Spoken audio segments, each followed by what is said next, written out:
I know many of you may be wondering, what kind of guy is this making videos, destroying the meaning, the sentimental value that so many Bible verses have for many, many people, billions of people around the globe for so many centuries? Why would I do that?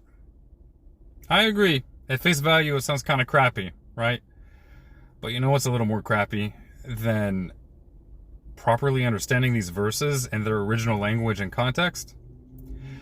Using mistranslations of these verses, not knowing anything about the original language, and then using this uninformed understanding of these verses as justification for hating the people who wrote and preserved this text and these verses in the first place, the Jewish people, the people of Israel. Using these misunderstandings, these mistranslations of these verses, and then saying, oh, since the Jewish people who actually speak that language don't understand these verses the way that we do, therefore, those people, the Jewish people, the people who authored these verses, must be demonized, must be agents of Satan, and therefore should be mistreated, ostracized, and possibly even exterminated. Yes, the average Western Christian nowadays, thank God, doesn't think this way. But it took 2,000 years for us to get here. And even after 2,000 years, it was less than 100 years ago that Jews were massacred en masse, the largest genocide in history, in recorded history.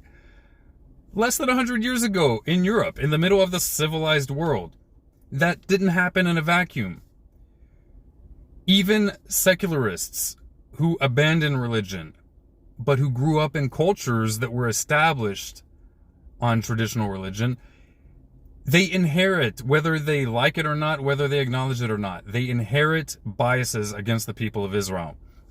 That's why some of the strongest, most passionate anti-Israel activists who sympathize with the murder of Jewish civilians in the Middle East are secularists. That's why even secular Muslims so often, and obviously not all of them, but many secular Muslims also hate Jews and vilify the Jewish people, and also openly sympathize with the murder of Jewish civilians in the Middle East. And yeah, it goes without saying, I don't sympathize with the murder of Arab, Muslim, or Palestinian civilians. Obviously not. Two things can be true at once.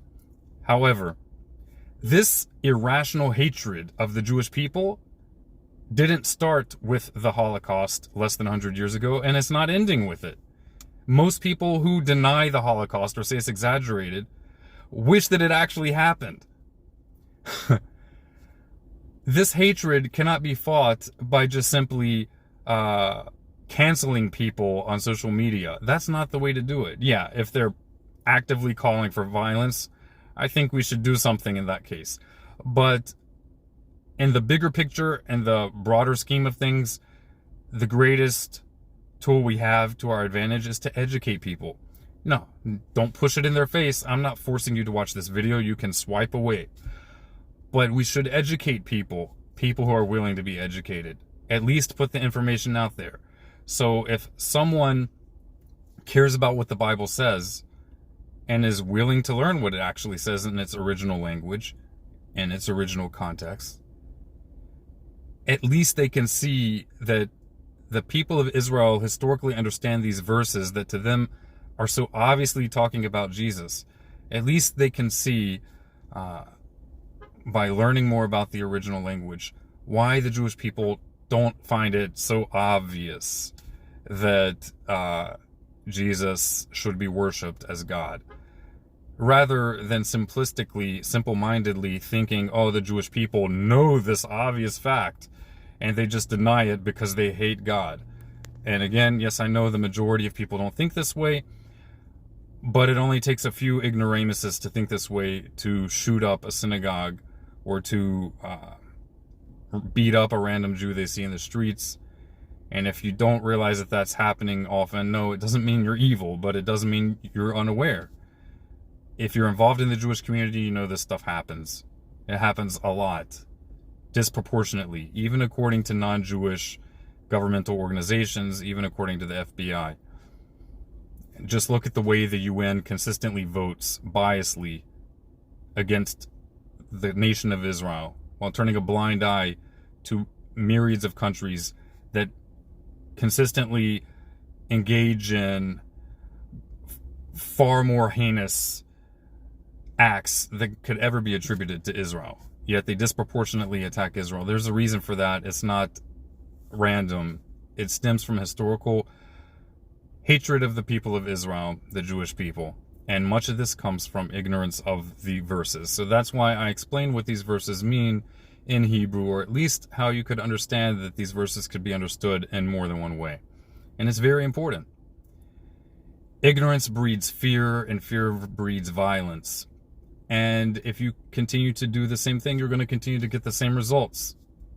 Irrational hatred. It starts with Jews, but it ends with other minorities as well. And the greatest minority is the individual. So that's why, in a nutshell, wish everybody a great holiday season. Hanukkah Sameach. And if you're celebrating the birth of Jesus, I don't oppose that. Whatever adds meaning to people's lives. In fact, I value and am grateful that Christmas is celebrated and the story of Jesus' birth and his life and his teachings are a major part of Western civilization and have improved the world in many ways. I just wish that people would actually learn these texts and learn the original language in which they're written and the original culture in which it's written. And then we can move forward as humanity as a whole and advance even further than we've come along nowadays. Be'ezrat Hashem, with the help of God and with the help of the intellect which he has given us. Be'ezrat Shaddai. God bless you. Happy holidays. Hanukkah Sameach. Shalom uvracha. Yalla bye.